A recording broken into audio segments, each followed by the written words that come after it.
Bonjour, chers enseignants de français du primaire et des sections bilingues du pays.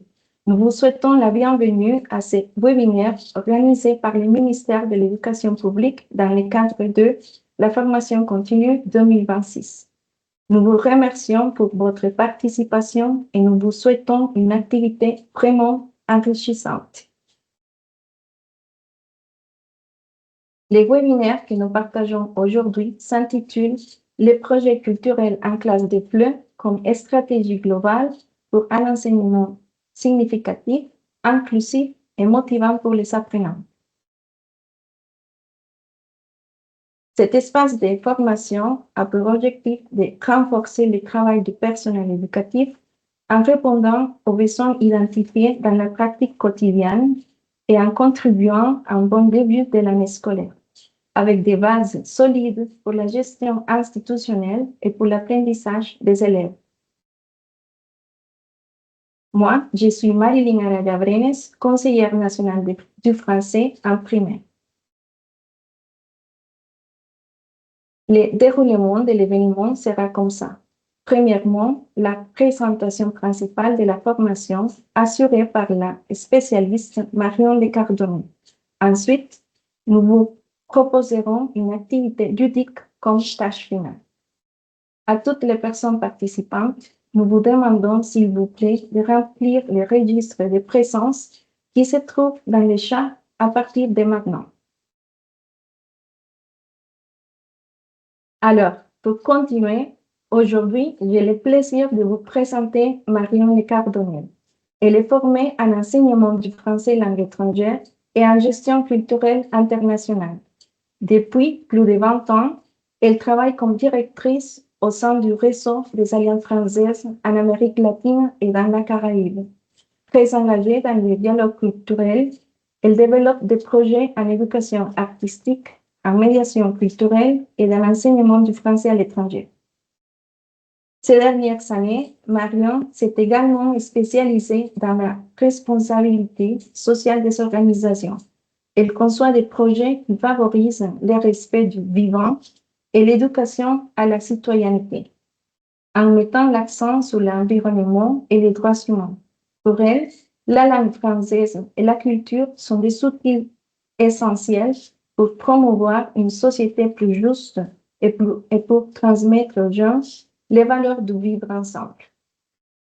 Pour continuer les webinaires, nous allons donner la parole à la spécialiste, Madame Marion Lecardonnet. Bienvenue, Madame, à vous la parole.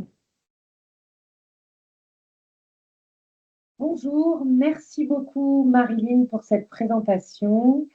Bonjour à tous et à toutes, c'est un plaisir d'être avec vous aujourd'hui. Je voudrais remercier particulièrement le ministère de l'Éducation du Costa Rica et l'ambassade de France au Costa Rica pour cette nouvelle invitation. C'est toujours un grand honneur de pouvoir participer à la formation continue des professeurs de français au Costa Rica et j'espère que cette petite présentation pourra vous donner des idées et des outils pour votre enseignement du FLE. Donc aujourd'hui, je vais, comme Marilyn l'a indiqué, vous parler du projet culturel en classe de FLE comme stratégie globale pour un enseignement significatif, inclusif et motivant pour les apprenants. Alors, c'est un titre un petit peu long, mais je crois qu'il faut essayer d'imaginer le projet culturel qui dépasse le cours d'1 heure, le cours de 2 heures de français. Il faut essayer d'imaginer un projet qui peut-être vous emmène sur une année d'enseignement, qui peut-être emmène d'autres élèves que vos élèves de français, qui peut-être intègre d'autres notions d'apprentissage que la langue française. Donc, il faut essayer de voir comme un fil rouge motivant, où les apprenants sont des vrais acteurs. Et ça, on va revenir sur ce terme-là. Vous allez voir, on va souvent en parler, d'être acteur de son apprentissage et d'être dans une dynamique active qui signifie de l'action.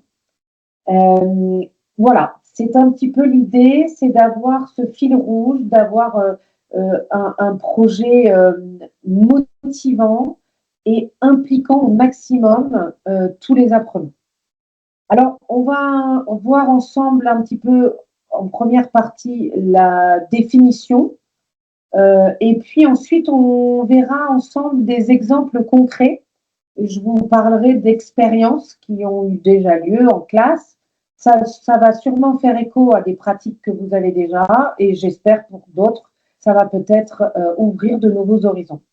Alors, je commence par une citation qui me paraît intéressante quand on parle de pluralisme culturel. Madame Azoulay, directrice de l'UNESCO il y a quelques années, avait dit on se doit de dépasser le simple constat de la diversité et reconnaître les bienfaits du pluralisme culturel qui représente à la fois un moteur de développement social et de croissance économique, mais qui permet aussi de lutter contre le mouvement d'uniformisation qui accompagne la globalisation. Alors, j'aime beaucoup cette citation car on y parle de pluralisme culturel et s'il y a bien une image que l'on a de la classe de langue, c'est bien cette multiplicité d'aspects et d'identités culturelles, cette diversité de facettes où notre langue propre et notre culture rencontrent la langue de l'autre et la culture de l'autre. Donc, quand on parle de projet culturel, on est avant tout dans ce dialogue des cultures. On ne vient pas se transformer en l'autre. On vient écouter l'autre et se confronter aux idées de l'autre. Donc, c'est ça qui va nous permettre, c'est sur cette base-là que l'on va pouvoir avoir un apprentissage très dynamique et très actif. C'est parce qu'il va y avoir à la fois une résonance en moi, dans ma propre culture, et à la fois une découverte de concepts nouveaux. Donc, la classe de FLE au Costa Rica, comme pour tous les pays du monde, la classe de FLE, elle représente la France entre quatre murs. Parce que nous ne sommes pas au contact du français dans le Costa Rica, donc on doit recréer une salle de classe qui est à une échelle miniature de la société française. Donc cette classe, ça doit bouillonner. Il doit y avoir des éléments culturels nouveaux régulièrement pour rajouter des ingrédients à ce moteur de l'apprentissage linguistique qui ne peut pas être détaché de l'apprentissage socioculturel. Alors, je vous informe dès maintenant de votre tâche finale parce que vous devez avoir en tête pendant ma présentation cette tâche, puisque vous allez devoir peut-être prendre certaines notes et puis commencer de manière inconsciente ou consciente à réfléchir à ce que vous allez produire à la fin de ma présentation. Donc, j'aimerais que vous puissiez énumérer une liste de sujets possibles à choisir évidemment avec vos apprenants plus tard et de définir un petit peu les objectifs généraux et les objectifs spécifiques que pourrait avoir ce projet en les classant par type d'objectif. Donc, on va voir tout à l'heure un petit peu plus de caractéristiques de la méthodologie de projet, même si je suis persuadée que la plupart d'entre vous maîtrisent parfaitement cette méthodologie. On va faire quelques petits rappels, mais j'aimerais bien que là, on prenne le temps, enfin, que vous preniez le temps à la fin de notre présentation pour que vous imaginiez une idée de projet avec une thématique particulière et les objectifs qui correspondent à ce projet-là. Dans le cadre de la simulation globale, on va en parler tout à l'heure, la simulation globale, c'est un des outils avec lesquels on peut travailler quand on est dans une classe projet, quand on est dans une idée de projet global.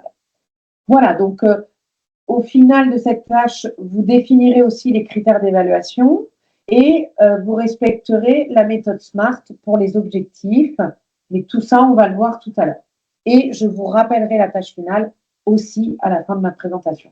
Mais je voulais déjà que vous ayez en tête, que vous puissiez déjà prendre des notes avec tout ce qu'on va se dire là pendant le temps de la présentation, que vous commenciez à noter des choses qui vous paraissent pertinentes pour que vous puissiez sortir de la présentation avec peut-être un projet, une tentative de projet que vous soumetteriez à votre classe et que vous construiriez avec vos apprenants en collectif ensuite et tous ensemble en se mettant d'accord sur les thématiques en particulier.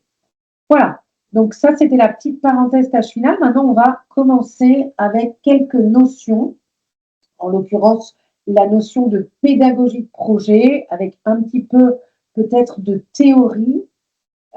Évidemment, vous connaissez tous le cadre commun de référence des langues qui met en avant une approche actionnelle où la tâche à accomplir tient une place essentielle. Hein. On reparle de tâche puisque on est dans l'action, on est dans le faire. D'accord?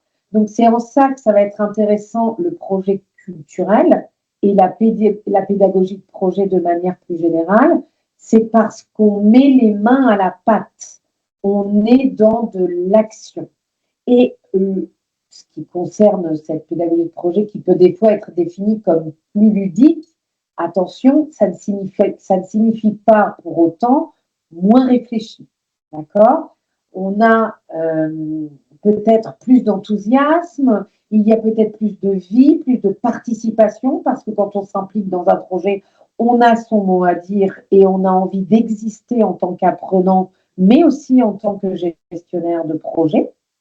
Ça ne veut pas dire pour autant que l'enseignement devient moins sérieux, devient plus léger, pas du tout. D'accord? On ne mélange pas le ludique, le dynamique avec quelque chose peut-être de plus superficiel. Pas du tout. La pédagogie de projet, on est donc dans une forme de pédagogie où l'apprenant est partie prenante. Alors, partie prenante, ça a bien sa signification dans ces deux mots. Je prends parti. Je participe de mon apprentissage. Je suis acteur, je suis actif. D'accord? On voit bien à quoi on peut opposer un petit peu cette façon d'enseigner et cette forme de pédagogie, hein, un apprentissage beaucoup plus traditionnel, qu'ont peut-être connu nos parents ou nos grands-parents, où le professeur était le détenteur d'un savoir unique avec une reversion, un transfert de connaissances verticales et une posture très passive de la part de l'apprenant. Aujourd'hui, on en est très loin et heureusement, on s'en est éloigné avec d'autres formes de pédagogie. Donc, c'est une pédagogie, comme on disait tout à l'heure, fondée sur la motivation et l'enthousiasme des apprenants, puisque ils vont avoir un objectif concret et quelque chose à réaliser au final, une exposition, un guide pour la médiation d'un musée en français, une fiche d'explication d'un film qui sera projeté dans l'établissement, etc., etc. Les tâches ne sont pas des tâches fictives. Les tâches, elles sont réelles, ancrées dans le réel et ancrées dans le monde réel. Même si on peut simuler beaucoup de choses dans la classe, on s'attache, on se raccroche à la réalité de la société. Donc, tout ce que l'on fait a une vraie utilité.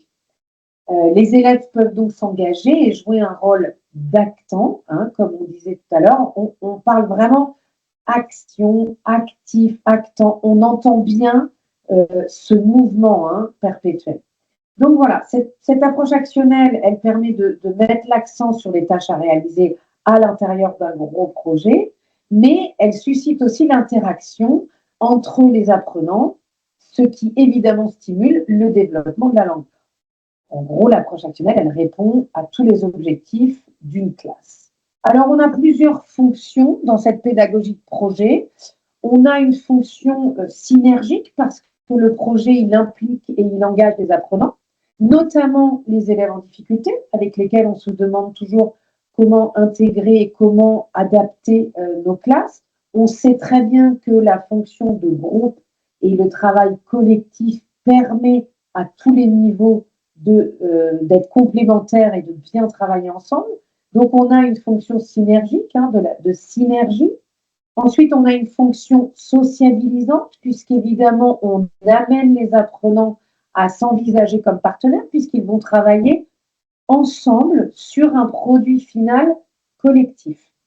Ensuite, évidemment, on a une fonction pédagogique, puisqu'on leur permet à travers ce projet, c'est là où est important votre travail de professeur de FLE, c'est à vous de repérer quelles vont être les connaissances, la somme des savoirs, des savoir-faire et des savoir-être qui vont être mobilisés dans le projet que vous aurez choisi.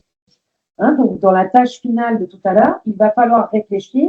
Si je veux, avec ma classe en 2026, créer une exposition de photos sur la jeunesse costaricienne comparée à la jeunesse française, par exemple, quels sont les savoirs que je vais mobiliser? Qu'est-ce que ce projet va permettre aux apprenants de mobiliser et de mettre en action dans tous leurs acquis depuis qu'ils ont démarré les cours de français avec vous. Donc là, la partie pédagogique, elle est très importante parce que ça va être tous ces outils que l'apprenant va devoir utiliser et mobiliser pour arriver à ses fins. Ensuite, nous avons aussi une fonction créative, ça c'est important. Il ne faut pas se dire que la créativité, c'est un petit plus. La créativité dans les projets, et surtout dans les projets culturels, elle doit être très présente. Nous avons des apprenants qui sont toujours très créatifs et qui débordent d'imagination. Il faut solliciter cette imagination et réveiller cette imagination et ce sens de la créativité chez nos apprenants. Parce qu'en créant, ils utiliseront la langue française comme un outil, mais qui ne sera pas une fin en soi. Ils créeront un objet qui dépassera les langues. Et c'est ça qu'on cherche. Ensuite, évidemment, dans la pédagogie de projet, il y a une fonction formative, puisque du coup, les élèves apprennent à gérer leur temps, à gérer un planning. Ils doivent s'organiser, prioriser les tâches. Donc là, on voit bien qu'on est sur des compétences cognitives que les élèves, de toute façon, doivent apprendre, peu importe dans quelle discipline, que ce soit la classe de FLE ou d'autres disciplines scolaires. Ensuite, évidemment, on a une fonction évaluative. Alors ça aussi, c'est à vous d'anticiper sur comment évaluer ce qui va être acquis à travers ce projet. Quels vont être les critères d'évaluation que je vais mettre en place? Comment je vais mesurer comme enseignant mes apprenants et leurs acquis, mais comment eux-mêmes vont-ils pouvoir mesurer leurs acquis, On est sur une évaluation plus formative, moins scolaire et collective. Ensuite, on a la fonction stratégique parce qu'évidemment, l'apprenant qui fait face à la mise en marche d'un projet va devoir résoudre plusieurs problèmes. Il va se confronter à des obstacles. Et quand il sera face à des obstacles, il devra se tourner vers ses partenaires, vers ses camarades, pour résoudre ces problématiques ensemble. Donc, on est sur une stratégie d'intelligence collective. Ça aussi, c'est très intéressant parce que dans l'entraide, tout le monde est gagnant. Celui qui reçoit, mais aussi celui qui aide. Parce que celui qui aide remobilise ses connaissances personnelles le temps d'un instant pour les transmettre à quelqu'un qui ne va rien comprendre si l'élève ne fait pas beaucoup d'efforts d'explication, d'argumentation pour étayer les notions qui ne sont pas bien comprises par l'apprenant en face. Donc voilà, on a vraiment de multiples fonctions à cette pédagogie de projet. Alors, il existe plusieurs types de projets, évidemment, mais ça, vous le faites et vous avez sûrement fait tous les types de projets qui existent. dans vos classes de FLE, et vous le faites sûrement déjà et depuis de nombreuses années. Donc, on a des productions destinées au public. Par exemple, on va participer au repas du restaurant de l'école. Donc, on va préparer un repas un jour avec tous nos apprenants et ce repas sera dégusté par les élèves et les professeurs. Ça sera par exemple un repas typiquement français avec une préparation. Alors, vous allez me dire, oui, mais ça, c'est une activité facile, on fait souvent des crêpes dans la classe, etc. Alors, quand on pense projet, on est au-delà de l'activité. Le projet, il est beaucoup plus global et il regroupe plusieurs activités.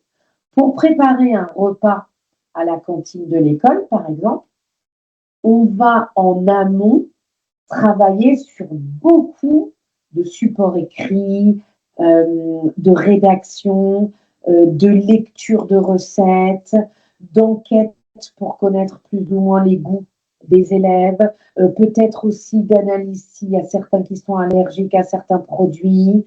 On va peut-être se renseigner aussi sur la mise au propre du menu que l'on va faire circuler dans l'école, sur la façon de mettre la table à la française, sur le service. On peut tout à fait durer des semaines et des semaines sur un repas et la préparation d'un repas. Et comment on va savoir si ça leur a plu après le repas? Quels vont être nos outils pour l'évaluation de la satisfaction liée à notre activité et donc à notre projet, etc., etc. Et là, on voit bien qu'on n'est pas sur une activité, demain vous amenez des œufs et du lait, on fait des crêpes. On est sur un projet qui s'étire, qui s'étend, qui se prépare, qui se détaille, et on va croiser des obstacles parce qu'on va faire un courrier pour demander aux responsables du collège, de l'école primaire, on va lui demander une date, par exemple, pour avoir le service de ce repas. Le proviseur ou le directeur de ce collège va nous répondre qu'il n'y a pas de date disponible avant la fin mars. On va vraiment être dans une interaction, on va vraiment être dans un échange et dans une construction de projet qui ne dépend pas que de nous, mais qui dépend aussi du monde autour. S'il y a des travaux dans mon collège, qu'est-ce qu'on fait si il y a des professeurs absents, si en fait notre activité elle intéresse aussi d'autres classes qui travaillent sur un autre sujet mais qui voudraient travailler avec nous. Voilà. On a une toile d'araignée qui peut démarrer toute petite et qui peut vraiment, au fur et à mesure de l'année, se tisser de manière plus ample et intégrer de nouveaux savoirs et de nouveaux savoir-faire. C'est ça qui va nous intéresser dans le projet, c'est qu'on va avoir une énorme enveloppe, une énorme bulle dans laquelle, en fait, on va pouvoir mettre presque toute notre année scolaire au service d'un projet.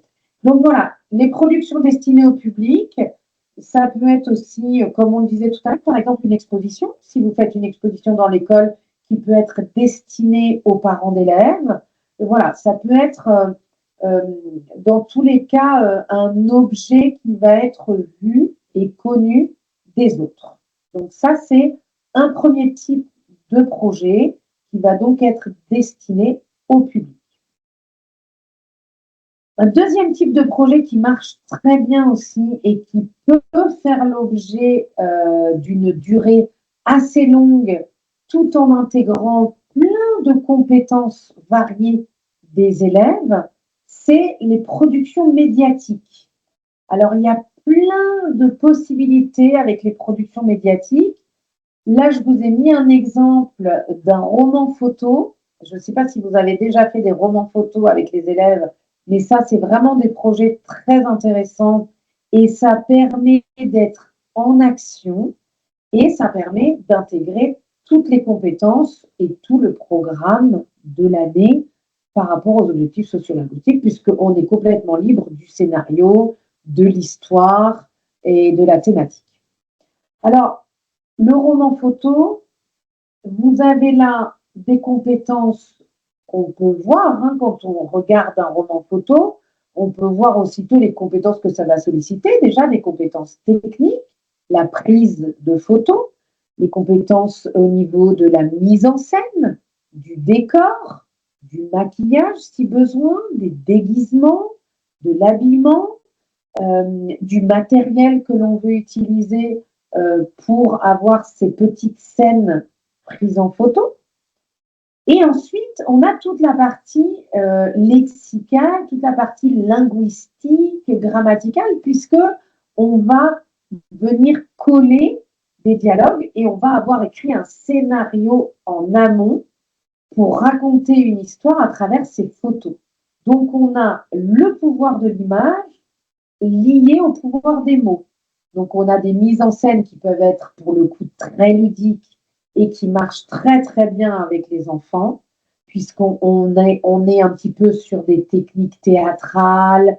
On a, vous voyez, des postures, des expressions. Il va falloir passer par le corps et comment on peut s'exprimer en français et quelles sont les attitudes et les mouvements du visage qui vont faire comprendre tel ou tel mot ou telle expression ou telle situation. Alors ça, c'est pour les romans photos. Vous avez aussi, pour démarrer avant l'activité de roman photo comme telle, vous avez sûrement déjà fait ça avec vos élèves, mais c'est toujours très intéressant, d'avoir des bandes dessinées où les bulles, l'intérieur des bulles ont été gommées et donc il faut compléter les dialogues. Donc là aussi, on est dans cette idée de récit, de raconter et de raconter des histoires. Alors, en quoi ces activités-là peuvent être vues comme des projets de longue haleine? Je pense que, encore une fois, il faudrait avoir dans votre établissement cette idée finale de présentation aux parents, aux autres classes, par exemple, du roman photo qui va raconter la mise en place d'un potager dans votre école.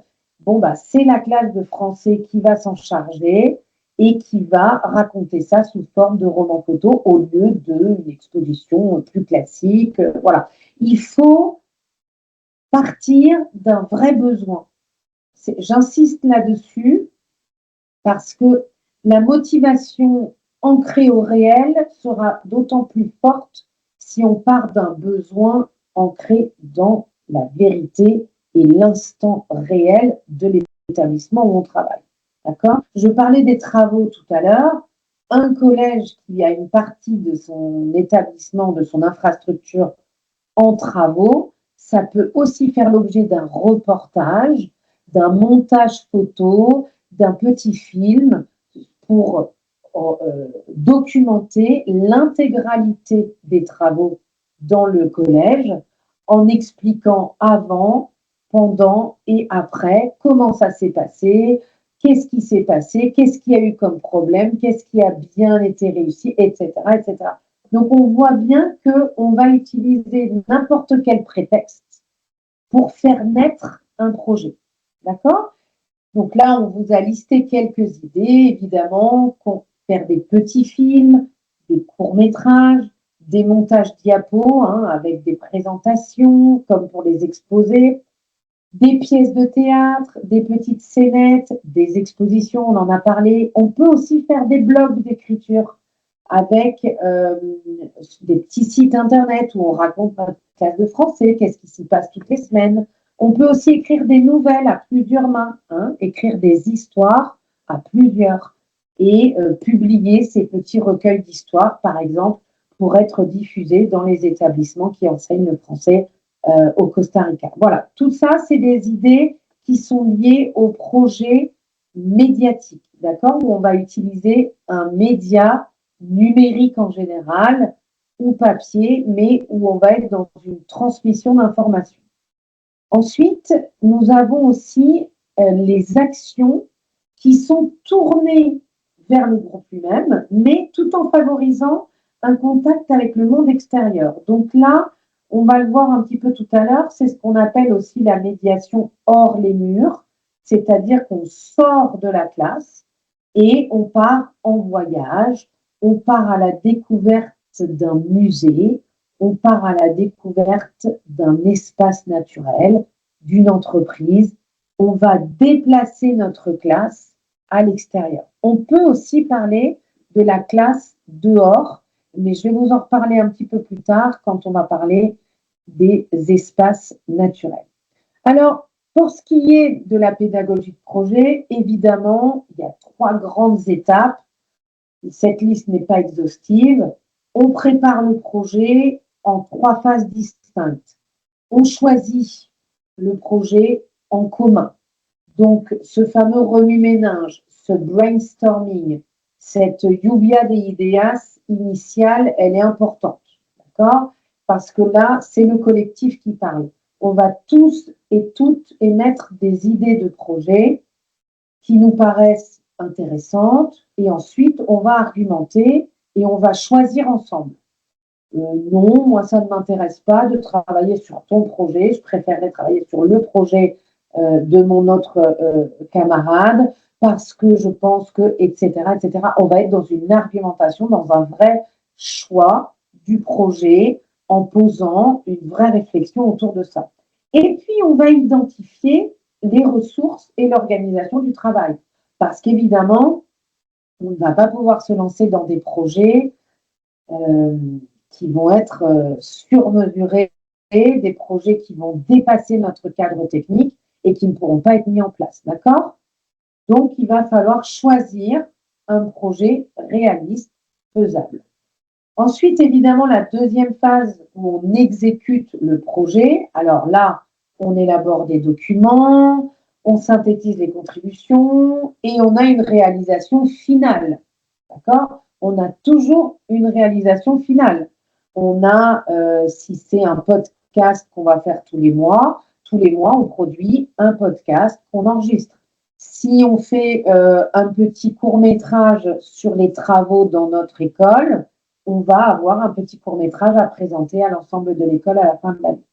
Donc, on exécute le projet à travers plein de phases qui vont aboutir à cette finalité. Et enfin, une étape qu'il ne faut jamais oublier, c'est cette fameuse évaluation du projet qu'on pourra diviser entre auto-évaluation et évaluation collective, puisque on peut avoir aussi des retours des participants extérieurs au projet, mais surtout l'évaluation de nous-mêmes, qu'est-ce que ça nous a apporté, comment on s'est senti lors de ce projet. Cette phase d'évaluation, elle est très importante parce qu'elle va vous permettre d'amener des améliorations au projet suivant, autant pour vos élèves que pour vous en tant qu'enseignant. Alors, un des outils intéressants que je voulais vous présenter aujourd'hui, c'est l'outil de la simulation globale. Alors, vous en avez sûrement entendu parler. Il y a plusieurs années, c'est pas nouveau, hein, ce sont comme des jeux de rôle. S'il y en a qui connaissent le jeu du loup-garou, qui est un jeu de rôle, voilà, c'est des jeux où on va s'identifier, on va avoir un rôle en tant qu'apprenant, on va peut-être avoir une identité fictive, mais on va être dans un univers complètement calqué sur le monde réel, d'accord? Ou sur un lieu imaginaire, mais avec des interactions réelles, ok? L'objectif d'une activité de simulation globale, c'est de faire acquérir des compétences aux étudiants à travers une approche actionnelle en suivant un scénario qui va nous permettre de tisser une trame d'histoire sur une période très très longue. On peut même imaginer une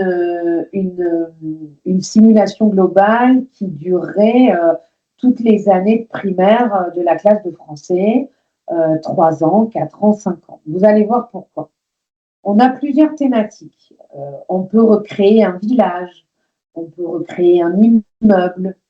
Voilà, par exemple, là, je vous ai mis l'illustration du cas d'un immeuble. Alors, Vous allez me dire, oui, d'accord, on est capable de faire un dessin d'un immeuble. Attention, on n'est pas sur n'importe quel dessin de n'importe quel immeuble.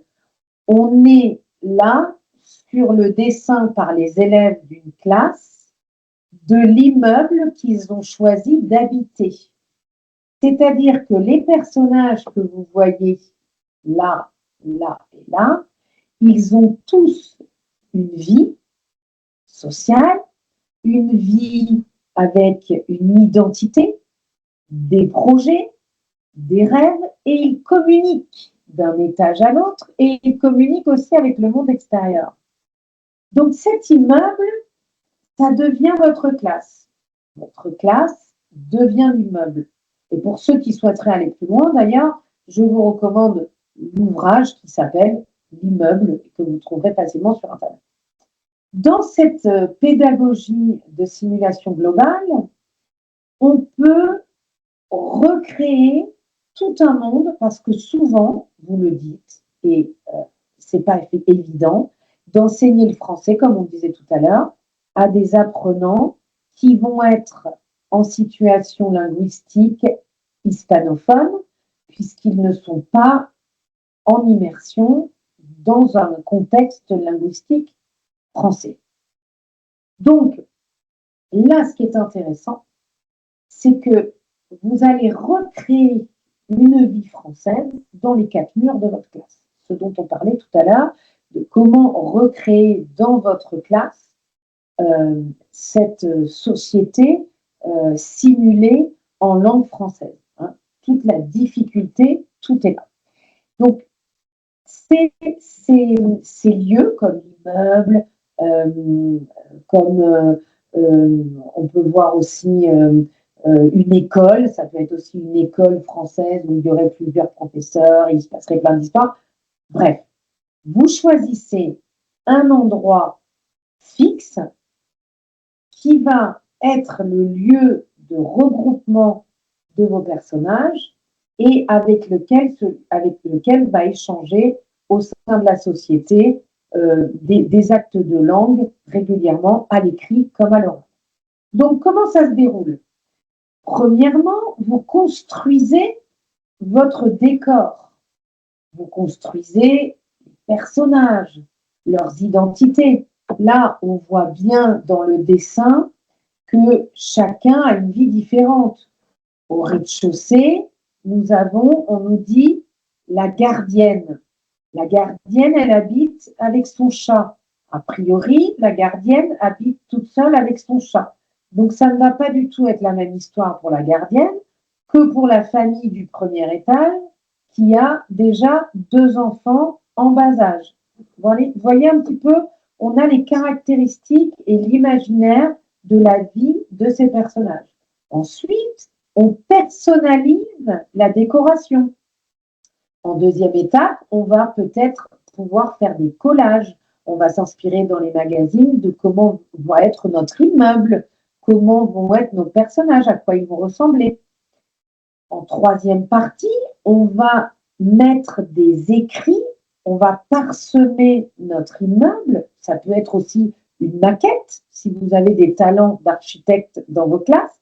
On va parsemer nos lieux d'avis, de pancartes, de petites annonces, c'est-à-dire des affiches écrites qui auront en détail le déroulé de la vraie vie, c'est-à-dire une petite annonce parce que la voisine du rez-de-chaussée a perdu son chat, un avis comme quoi les poubelles doivent se sortir le lundi maintenant et pas le mercredi. On va avoir plein de facsimilés, on appelle ça, qui vont être finalement des informations copiées sur le monde réel avec lesquelles les personnages et donc vos apprenants vont devoir interagir. En quatrième étape, on a le jeu de rôle, jouer l'acte de communication, c'est-à-dire tous les rapports entre nos voisins, donc tous les rapports entre les apprenants, qui vont eux-mêmes être les personnages qui vont habiter les uns à côté des autres, les rencontres, les enquêtes, les conversations téléphoniques.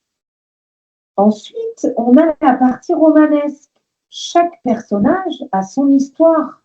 d'où il vient, de quelle origine, quelle est son histoire familiale, quelle est son histoire professionnelle, quels sont ses secrets, ses passions. Et là, on voit bien toute l'imagination que les étudiants vont devoir solliciter pour participer de cette création du personnage et de son identité. Ensuite, on a les observations. Qu'est-ce qu'il y a comme bruit dans l'immeuble? Quels sont les détails de cet immeuble? Est-ce qu'il y a des odeurs? À quoi correspond la couleur, la rue, la sensibilité? On va essayer de mettre les sens en éveil et on va entendre la route avec toutes les voitures qui passent quand il est 17 heures et la nuit, on n'entendra plus un bruit à part le chat du voisin miauler. Donc, on va construire des ambiances qui vont nous permettre aussi de travailler énormément la description. Ensuite, on a les correspondances, évidemment, les habitants reçoivent du courrier de l'extérieur. Ils reçoivent des factures, ils reçoivent du courrier de l'école, ils reçoivent du courrier de la famille. Qu'est-ce qu'on fait avec ce courrier et comment on y répond? Ensuite, en numéro 8, on a les curiosités. Alors, de la cave au grenier, en passant par la bibliothèque, on trouve de tout dans un immeuble. Qu'est-ce qui se cache dans la cave? Est-ce qu'on a une invasion de souris contre laquelle il faut lutter? Vous irez vous-même alimenter votre histoire avec toutes les idées que vous pourrez trouver. Ensuite, l'animation. Vous allez évidemment tout le temps animer cet immeuble. Il va toujours se passer quelque chose. Peut-être qu'il y aura un incendie. Peut-être qu'il faudra absolument faire attention parce que la baignoire du 4e étage s'est remplie d'eau et a inondé tout le 3e étage. Donc, il faudra faire des réparations. Et là, on est vraiment dans une animation régulière de la vie de l'immeuble. Ensuite, on a les romans. Alors, l'immeuble, évidemment, c'est un lieu où on peut naître, vivre, aimer, mourir. Cette idée de roman de l'immeuble, on va même pouvoir imaginer dans 10 ans quelle sera la vie de cet immeuble. Les enfants ont grandi, où seront-ils? Que feront-ils? On va pouvoir imaginer des déménagements, on va pouvoir se projeter dans le futur. Et là, tout de suite, on fait le lien avec les objectifs linguistiques, sociolinguistiques et socioculturels, évidemment, puisqu'on voit bien tous les savoirs que peuvent mobiliser la mise en action d'un immeuble. Alors, quelles sont les plus-values? Eh bien, finalement, un projet comme ça, à votre avis, qu'est-ce que ça réveille chez l'apprenant? Déjà, ça donne du sens. On n'est pas dans un imaginaire complètement hallucinant. Parce que les apprenants, ils vont aller chercher des situations réelles, ils vont aller chercher dans leur vécu aussi. Eux aussi, peut-être qu'ils habitent en immeuble et peut-être qu'ils ont des voisins avec des chats et des chiens très bruyants tout le temps. On donne un sens réel à l'apprentissage. Donc, on implique les apprenants. Les apprenants vont du coup être complètement ancrés dans leur apprentissage. On rend ces apprentissages ludiques. Évidemment, on est en train de jouer un rôle. Donc, il y a quelque chose d'intéressant, il y a quelque chose de captivant. On va pouvoir s'inventer une vie. On libère donc la parole de l'apprenant sous couvert d'une fausse identité. Je ne m'appelle plus Jorge, je deviens Fabien. Et je suis un garçon qui adore faire du cyclisme. Et ça, c'est ma nouvelle vie. Et là, je vais me transcender. On arrive à sortir de soi-même et interpréter un autre personnage. Donc, on va pouvoir dire peut-être plus facilement des choses et avoir peut-être moins peur de s'engager dans la langue française. On favorise aussi l'interdisciplinarité. Évidemment, la vie d'un immeuble va nous demander de solliciter des compétences des plus folles. S'il faut réparer l'électricité de l'immeuble, évidemment, on va être obligé d'aller chercher des informations sur l'ingénierie électrique que l'on ne connaissait pas avant.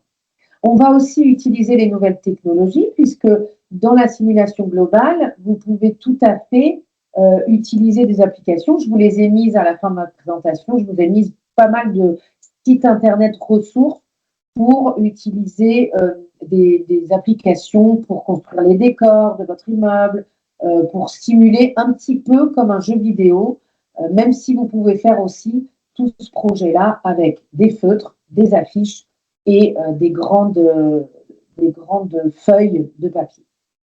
On va aussi pouvoir différencier les niveaux d'apprentissage puisque, par définition, l'immeuble pourrait tout à fait être composé du niveau A1 au niveau B2.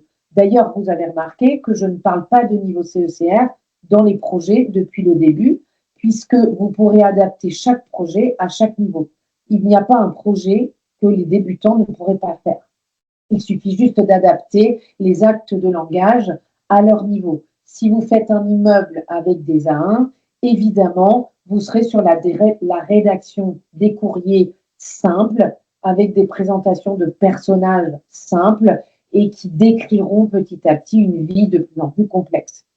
Et enfin, ça nous permet d'intégrer les volets culturels, puisque si votre immeuble est en plein cœur de Paris, il va se passer plein de choses. C'est donc le cas que nous allons voir tout de suite avec un exemple d'une classe de 4e à Paris. La professeure s'appelle Marie Soulier. C'est un projet de 2023. Ils ont voulu apprendre un peu plus sur le Paris du 19e siècle. Donc, au lieu de passer par un apprentissage plus traditionnel, ils ont mis en place un système de 2 boîtes aux lettres qui sont installées dans 2 classes d'élèves qui, tout au long de l'année, vont enrichir une correspondance en faisant vivre un personnage fictif. Donc, il y a une classe qui a pris Élise de Montfort, la jeune dame que vous voyez là, et l'autre classe qui a pris le personnage de Charles Beaumont.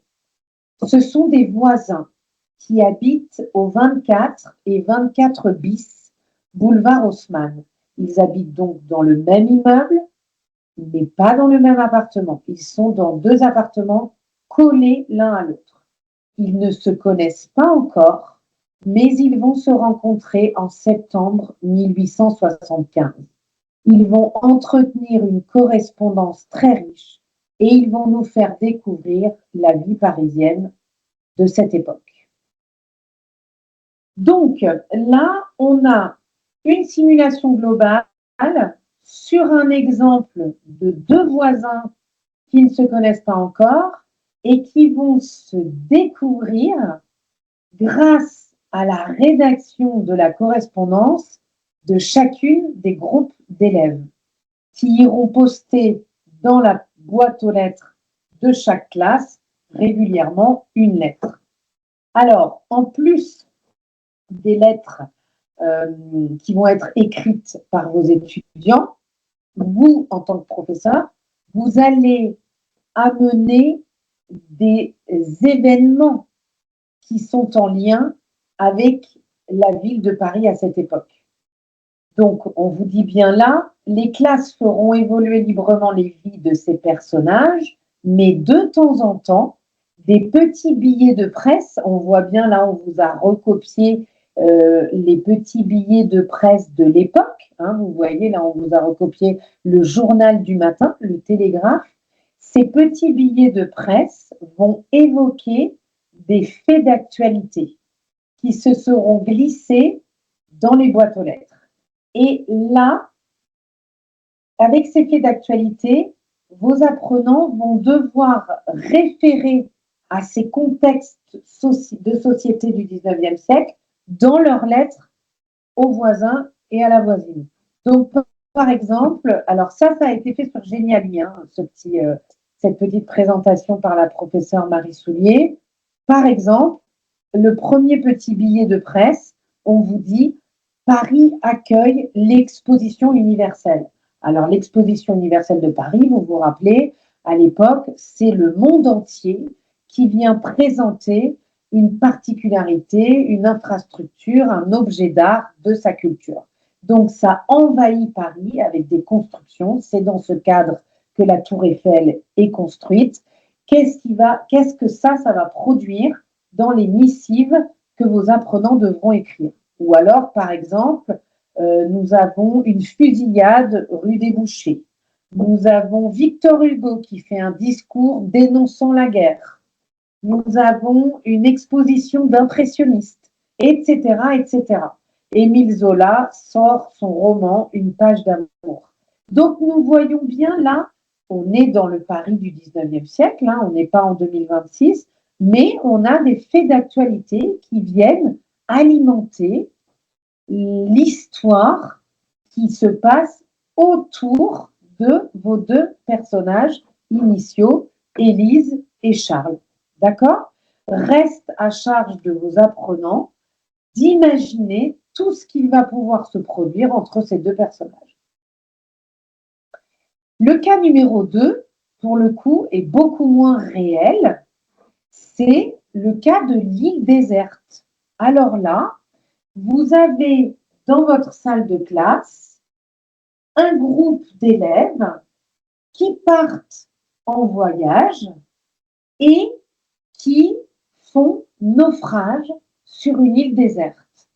Qu'est-ce qu'il va se passer sur cette île déserte pour ces apprenants alors qu'ils viennent soit de couler du bateau, soit d'avoir eu un avion qui s'est écrasé et c'est les derniers survivants. En tout cas, ça va donner lieu à une nouvelle histoire. La salle de classe va devenir une île et vous aurez à travers un roman photo, des cartes. Alors là, on va beaucoup travailler la géographie, on va beaucoup pouvoir travailler la nature. Vous voyez que là, on n'est plus du tout dans un environnement urbain. On va pouvoir travailler l'écologie, les plantes, les animaux, sur telle île, est-ce que ça pousse, est-ce que ça ne pousse pas, etc., etc. De la même manière, on invente son personnage et on vit sur une île où il faut survivre. Ça, c'est une classe de niveau A2 en Italie. Dans l'idée du projet culturel, on a bien évidemment l'idée de coopération, culture et langue. Et dans cette partie numéro 2, on va parler de médiation culturelle et de justement comment la culture peut devenir le médium de la langue et la langue le médium d'un objet culturel. Alors là, je vous illustre avec un petit schéma qui avait été fait par les Alliances françaises au Mexique, qui est très très intéressant, sur comment intégrer le projet culturel dans la classe de FLE. Comment s'informer, s'approprier, proposer des idées, formaliser un projet, le déployer en collectif, communiquer et promouvoir ce projet. En gros, pour résumer, comment coopérer et réexploiter toutes les connaissances et les savoirs. Donc, le pacte culture en classe, c'est l'idée de renforcer le lien entre l'enseignement des langues et la culture, de fédérer la communauté francophone. Donc, vous avez un réseau francophone au Costa Rica qui est très important. Vous pouvez tout à fait coopérer entre les écoles, entre les classes, entre les profs et faire des projets qui obligeront vos étudiants à sortir de la classe. Et ça valorise aussi ce rôle de la culture comme un levier d'enseignement et d'apprentissage. À partir d'un objet culturel, je développe mes compétences linguistiques et sociolinguistiques. Alors, on va regarder une petite vidéo qui donne la parole à un inspecteur de l'éducation nationale française qui parle des parcours d'éducation artistique et culturelle. En France, l'éducation artistique et culturelle est intégrée dans les programmes scolaires. Elle permet aux élèves de suivre des parcours avec des artistes ou avec des ingénieurs culturels dans des structures, dans des institutions culturelles ou artistiques et de s'éveiller à une autre connaissance du monde artistique et culturel. Donc là, on va écouter cette personne, pendant quelques minutes, nous parler de l'intérêt pour les enseignants, mais aussi de l'intérêt pour les étudiants.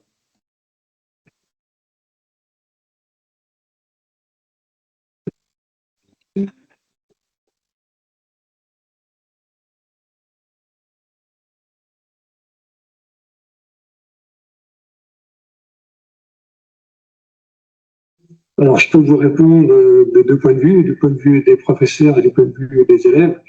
Alors, pour les professeurs, ce qui est très important, évidemment, c'est le travail d'équipe.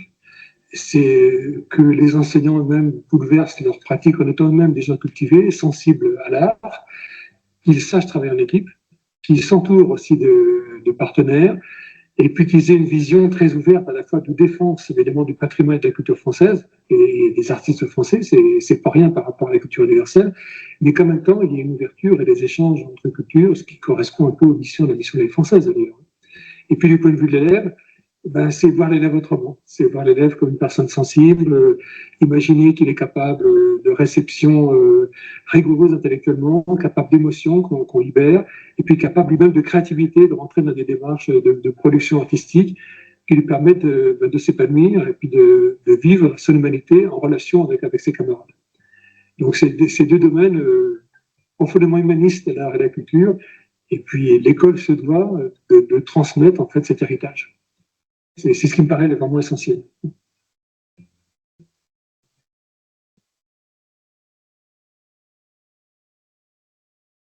Là, il y en a plusieurs. Bon, il y a peut-être déjà à rompre l'isolement. On a vu ce matin qu'il y avait moyen parce que dans les PAC, il faut des rencontres.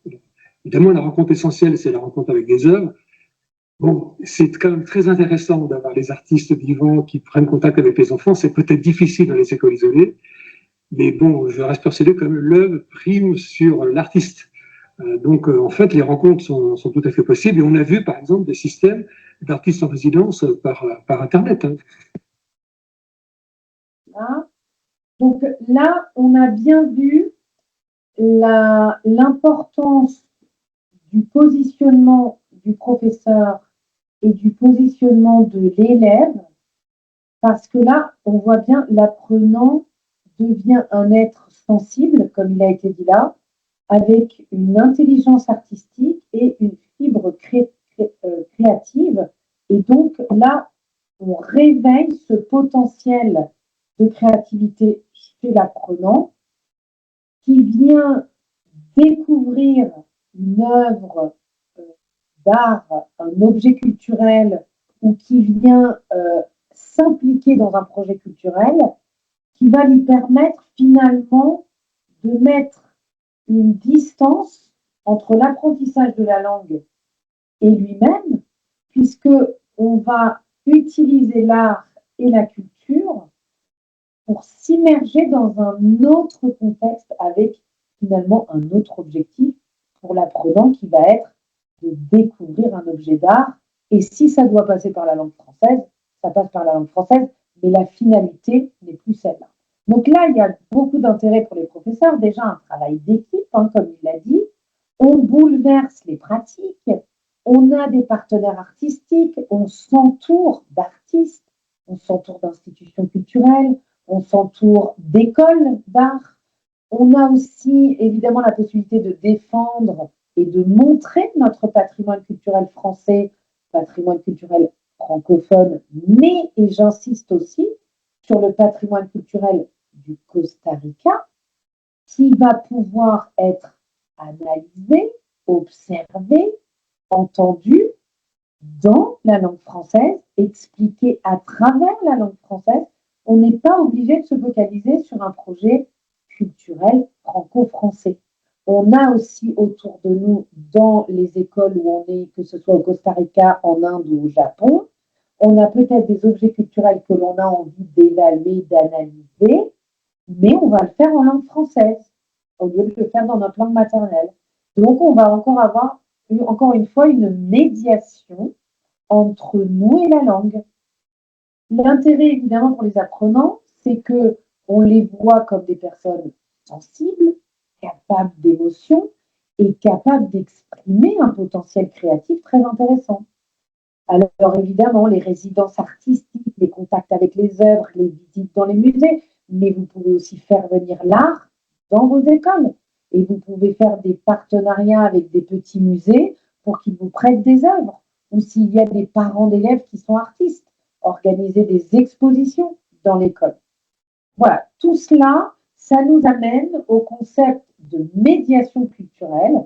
Alors la médiation culturelle, ça passe évidemment par les publics, par l'action culturelle, par les visites dans les musées, par l'éducation artistique comme on vient de le voir, par les spectacles, par la vulgarisation de l'objet culturel.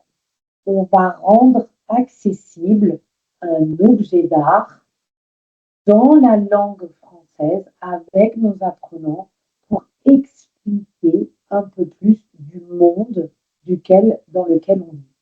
Je vous ai mis une citation qui m'a paru très intéressante de Chantal Bertrand, qui a beaucoup travaillé sur la médiation d'éléments de culture dans le cadre des sciences de l'éducation. Elle dit, parmi les moments les plus marquants de toute ma scolarité, se trouve une visite au musée en troisième année. C'était ma toute première visite. J'en parle comme d'une deuxième naissance, tant cette sortie a été importante dans ma vie. Qu'est-ce qu'on a là dans votre classe de langue? On a tout à coup une fenêtre qui s'ouvre pour des apprenants qui n'iraient pas voir ou qui n'iraient pas chercher s'ils n'étaient pas dans votre classe avec vous à cet instant-là, cet objet culturel, cette connaissance de l'autre. Donc vraiment, il ne faut pas sous-estimer votre classe de langue qui vraiment permet une ouverture vers un monde culturel qui parfois est complètement inconnu à l'apprenant. Donc là, on a le schéma qui résume le principe de médiation. La médiation, elle se situe au croisement du public, dans ce cas de vos apprenants, de l'artiste et de la proposition culturelle. Un atelier, une visite, etc., etc. Vous avez une réunion de ces trois acteurs, la proposition culturelle, l'auteur et vos apprenants, qui va donner au centre une médiation. Alors, pour aller plus loin, vous avez les guides de médiation culturelle de l'Alliance française de Paris, qui a aussi été fait sur Geniali, avec énormément d'onglets. Vous n'avez qu'à taper sur Internet guide de médiation culturelle Alliance française de Paris et vous pourrez voir de nombreuses illustrations, vidéos et fiches pratiques qui ont été rédigées exprès pour les professeurs qui souhaitent intégrer la médiation culturelle dans la classe de FLE. Donc, je vous recommande vraiment d'aller voir cette page et je vais vous montrer tout de suite une vidéo d'un exemple de médiation culturelle que vous pouvez tout à fait reproduire au Costa Rica, dans n'importe quel musée, avec ou un autre professeur ou vous-même qui connaissez particulièrement une œuvre et qui allez présenter cette œuvre en français à vos étudiants.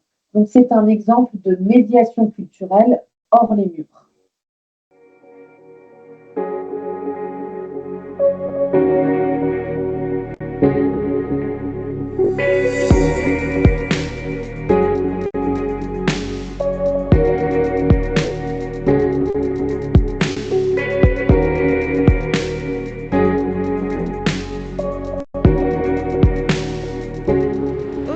Nous allons entrer au musée.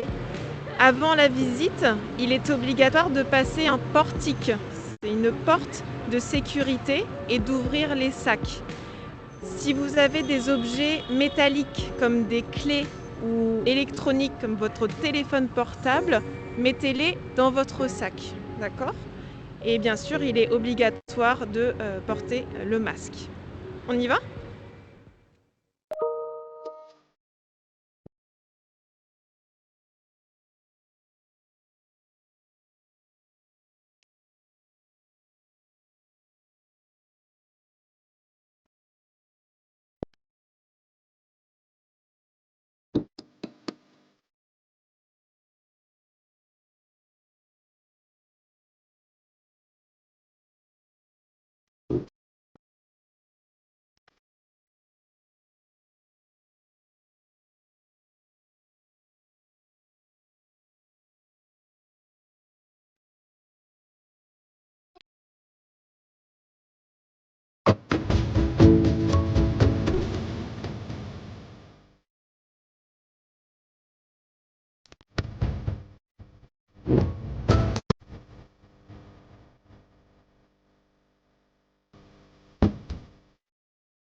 Donc là, vous l'avez vu, on va dans un musée avec ses apprenants, on choisit une ou plusieurs œuvres, on en parle, on la dessine, on prépare un questionnaire à l'avance. Tout cela, ça peut vraiment se faire dans un pays autre que la France, dans n'importe quel musée, et pour redécouvrir aussi son patrimoine et sa culture du Costa Rica dans une autre langue, en s'appropriant un nouvel outil qui est la langue française. Donc, toutes ces activités de médiation culturelle hors de l'école peuvent aussi fonctionner dans l'école.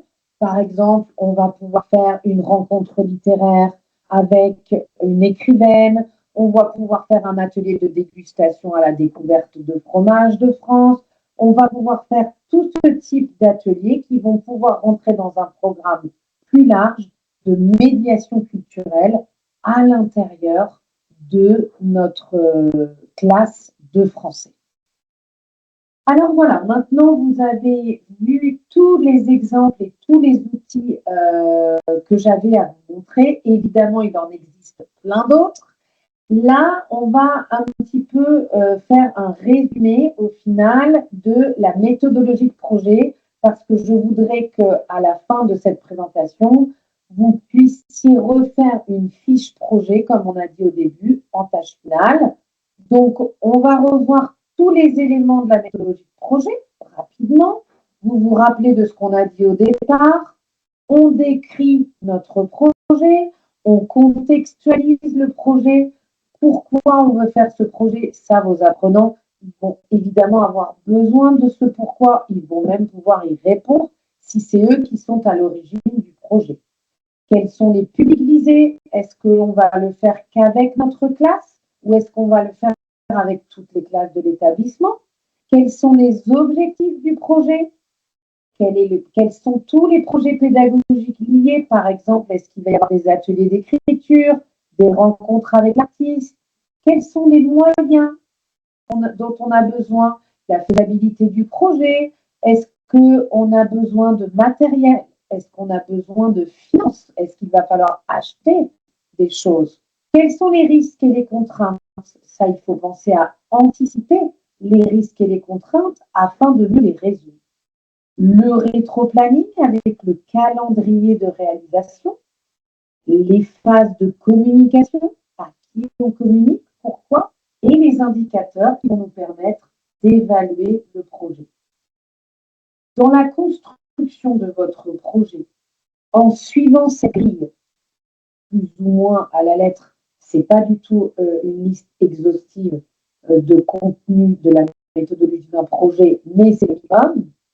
Vous allez déjà vous rendre compte que toutes ces étapes vont vous prendre beaucoup de temps, mais vont mobiliser des savoirs et des savoir-faire qui vont être productifs pour vos élèves et qui vont être utiles pour la suite et qui vont déjà les plonger dans un apprentissage de la langue française et avec la langue française.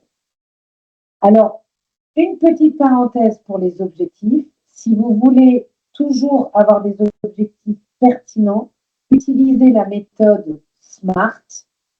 Ça veut dire que votre objectif doit toujours être spécifique, mesurable, atteignable, réaliste et temporellement défini. Donc, un objectif spécifique, ça se planifie efficacement, d'accord? Si on n'a pas d'objectif spécifique, on ne va pas pouvoir planifier comme il faut. On va être dans des objectifs trop larges et on va se perdre. Il doit être mesurable, ça veut dire que vous devez suivre vos progrès et vous pouvez les évaluer tout au long du projet. Ils doivent être atteignables, donc réalistes, et s'ils sont réalistes, l'objectif doit être pertinent. Et ils sont aussi temporellement définis. On fixe un délai, on se fixe une date finale pour pouvoir suivre les progrès et les réévaluer. Et enfin, la partie très importante de la pédagogie de projet, les critères d'évaluation, où on a aussi bien les indicateurs d'activité, de résultats, mais aussi à long terme. Alors, les effets à long terme, souvent, ces indicateurs-là, ce sont ceux que l'on voit le moins souvent parce qu'on n'y pense pas, parce qu'en général, ils se mesurent bien longtemps après la réalisation du projet.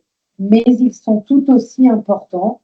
Par exemple, si vous avez visité un musée l'année dernière avec vos élèves et que vous avez travaillé beaucoup sur ce musée, est-ce que l'année d'après, ces élèves sont retournés au musée avec leur famille? Est-ce qu'ils y sont allés avec des amis? Est-ce qu'ils sont allés voir un autre musée? Tout cela peut vous permettre d'évaluer si cette visite au musée a bien été, a porté ses fruits et a bien marqué vos élèves. Voilà. Donc, c'est fini pour nous. Je vous rappelle la tâche finale. Vous montez un projet avec votre classe grâce à la simulation globale. Par exemple, vous créez un immeuble où vous allez vous abandonner sur une île déserte en intégrant les recommandations thématiques et linguistiques du ministère de l'Éducation au Costa Rica et tout ce que l'on a vu dans cette présentation aujourd'hui. Après avoir énuméré une liste de sujets possibles à choisir avec les apprenants, vous définirez les objectifs généraux et les objectifs spécifiques à ce projet, en les classant par type d'objectif. Enfin, vous définirez les critères d'évaluation en lien avec des objectifs qui respectent la méthode SMART. Donc, cette tâche finale, elle vous incombe dorénavant de tracer une première trame, sachant qu'il est important de rappeler que ce projet que vous allez commencer, vous, à imaginer, devra se co-construire avec vos apprenants et devra être validé par votre classe. D'accord? Pour qu'il soit d'autant plus accepté et d'autant mieux intégré. Je vous mets tous les petits outils utiles pour la simulation globale sur le numérique, avec toutes les applications qui peuvent être utiles pour créer des bandes dessinées, pour créer des personnages virtuels, pour créer des articles de journaux ou des scénarios, ou même pour dessiner des maisons. Et je vous dis merci beaucoup. Merci beaucoup, Madame Lecardonnel, pour chacune des idées que vous avez partagées et développées.